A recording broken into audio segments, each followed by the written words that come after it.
आपको एक बहुत प्यारी कहानी सुनाऊंगी और आप चाहे तो इसे पढ़ भी सकते हैं। ये है कि हमें अपना अस्तित्व बनाए रखना चाहिए।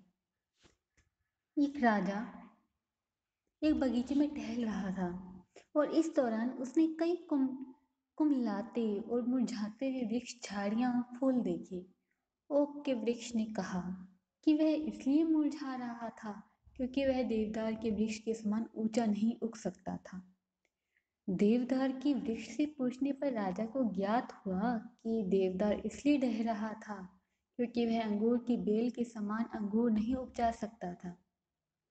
इसी प्रकार अंगूर की बेल इस कारण कुम्हला रही थी क्योंकि वह गुलाब के सामने खिल नहीं सकती थी। अतः सारे के सारे एक दूसरे को देखकर, एक दूसरे की क्वालिटीज को देखकर अपने से कंपेयर कर रहे थे और दुखी हो रहे थे। अंततः राजा को एक पौधा दिखा जो ताज़ा व दिलकश था और फल फूल रहा था। पूछताछ करने पर राजा को निम्न उत्तर मिला। यह तो बहुत ही प्राकृतिक सी घटना है।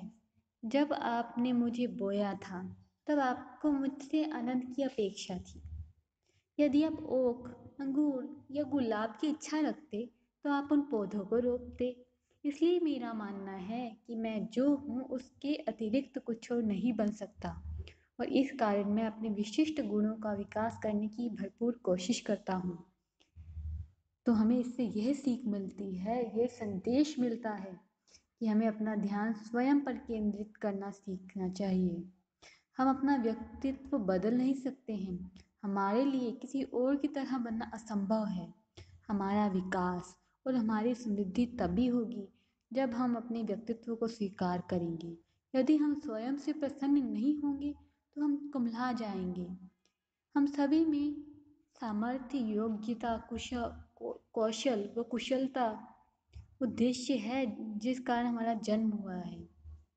यदि हम इस तथ्य को, इस बात को स्वीकार कर लें और अपनी योग्यताओं का सर्वोत्तम प्रयोग करना सीखें तो हम अवश्य ही प्रसन्नचित्त रहेंगे और दूसरों में भी खुशियाँ फैलाएंगे। तो हमें सीखना चाहिए कि जीवन में कभी भी किसी से अपनी तुलना ना करें। आप जैसे हैं सर्वश्रेष्ठ हैं। ईश्वर की हर रचना अपने आप में सर्वोत्तम है, उत्कृष्ट है। इसलिए ये बात को समझिए और दूसरों तक फैलाइए। आप ऐसे ही और भी ज्ञानवर्धक बातें सीखना चाहते हैं तो प्लीज़ शेयर कीजिए और लाइक कीजिए ये चैनल। Thank you. सब्सक्राइब कीजिए।